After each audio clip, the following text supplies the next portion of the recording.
The nervous system has two major divisions. The CNS, referring to the central nervous system, that's the brain and spinal cord. And then the PNS, or peripheral nervous system. Think of periphery. That is composed of the nerves outside of the CNS, so going into our arms, our legs, our trunk, and so forth. The CNS, PNS work together. Major parts of the neuron. The cell body, that is the main component that has a nucleus and organelles, keeps the neuron alive. The dendrites, those are those tiny branches. Dendro means tree or branching in Latin. And they're going to receive signals from sensory receptors or from other neurons. So they're going to pick up the signal. And finally, the axon. Look at the axon. It's like a tail. And that's going to conduct nerve impulses away from the cell body onward to the next neuron, or if it's at the end of the line, it's going to conduct the impulse into the target tissue, such as a muscle or gland, and it's going to cause it to squeeze or do whatever it's supposed to do. Structure of a neuron. There are sensory neurons, and they receive signals from a sensory receptor. Okay, you touch something that's hot. That's the sensory neuron picking up the heat. Interneurons are mostly within the CNS. Okay, they're the brain and spinal cord, and they're going to process that information. Hot. I just touched something hot. So they're going to make sense out of what the sensory neuron sent them. And finally, we got to do something about this, right? We can't just stand there with our fingers burning. And that's where the motor neuron comes in. It's going to respond to the interneuron and transmit an impulse from the CNS to an effector, such as a muscle fiber or gland. It's going to say, whoa, move that finger. And so your hand or leg or whatever is going to jump away. Thank goodness. It keeps us from being injured. Otherwise, can you imagine you're standing on hot coals or something, and well, you can imagine. Neuroglia, these cells, you don't hear much about these cells, but they are more abundant than neurons, and they have a huge job. Let's look at these. The astrocytes, those are the little guys. They're going to nourish the neurons, because someone's got to take care of these neurons. And they also produce hormones that keep the neurons functioning, growing, doing their job. Microglia, also very small, they consume bacteria and foreign debris, so they're going to protect the neurons. Because, the neurons have a big job. They got to transmit impulses. They can't be bothered with defending themselves and feeding themselves. They have helpers. The oligodendrocytes, that's a big word. There's that part of a word, dendro, tree-like, and they are kind of tree-like, and they form the myelin sheath that coats neurons of the brain and spinal cord, the CNS. Speaking of myelin, when an oligodendrocyte wraps around an axon, it forms gaps sometimes, and it's not a mistake. These gaps have a function. They're called the nodes of Ranvier, so those are just spaces where there's no myelin. It's white matter if it has myelin. If it doesn't have myelin, that coating, then we call it gray matter. And a lot of gray matter in the brain, because myelin means speed. More myelin, generally more speed. But in the brain, you need cooperation. You don't need speed so much. Schwann cells are really quite amazing because they form a myelin sheath outside the CNS, and they can regenerate and form a new axon. So let's say you cut your finger. That axon can regenerate, and so your fingers, the tissues around that wound, still have sensitivity. But unfortunately, glial cells in the CNS do not have this regenerative function, and so if we have a injury accident of the spine, then sometimes people are paralyzed. The new research is attempting to put the Schwann cells into the spinal cord of injured patients. That's a clever idea. There's some success with this. Here is something that can be confusing, or it can be really kind of simple, and it depends on you. and me somewhat. It's a process called resting potential of the axon of a neuron. What I'm saying here is when a neuron's resting, it has a polarized condition, and that means there are positive ions outside the axon, negative ions inside. Why is this? Well, I'll get to that. When it's in a resting phase, it's generating negative 65 millivolts. So it's kind of like a battery. It's an electrical process. When it's in this resting stage, it's permeable to potassium, the atomic symbol K, but it's not permeable to sodium. It wants to keep kicking sodium out of there because sodium's positive. It says, get out of here, man. We got to have all the positives outside the axon because that's the way the game is played, or else the neuron's not going to work and our body's going to shut down. As this happens, sodium's kicked out. The negative 65 millivolts, or MV, is pretty steady. And much of the time, that is the state of our neurons. They're not popping off continuously. They're often in this resting state. The sodium-potassium pump is the factor that helps sodium move out and potassium flow in a neuron.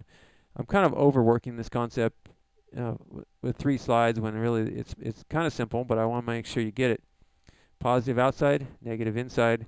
We keep pumping potassium and sodium across the surface of that axon. All right, let's get to some action because this has been kind of slow. A stimulus, something that activates the axon, let's say a pin pricks your skin. The stimulus has to be strong enough to cause the neuron to reach what's called threshold. And that's the way a neuron works. It's an all or nothing response. Either it's stimulated or it's not stimulated. It doesn't have an in-between. Once the threshold is reached, then the axon potential is going to change. And look at how negative is now starting to appear on the outside of the axon. And our millivolts are changing from 65 to 40, negative. And now the millivolts are increasing. Now we're at positive 40. I mentioned all or nothing. The protein channels are going to open and allow sodium in the door. And now we're having positive charges inside. So we've reversed the polarity. Sodium's inside, negative outside. And this is going to slide along the axon. And that's how an impulse moves from one to another. Wow. We don't even have to think about this happening. It happens in milliseconds.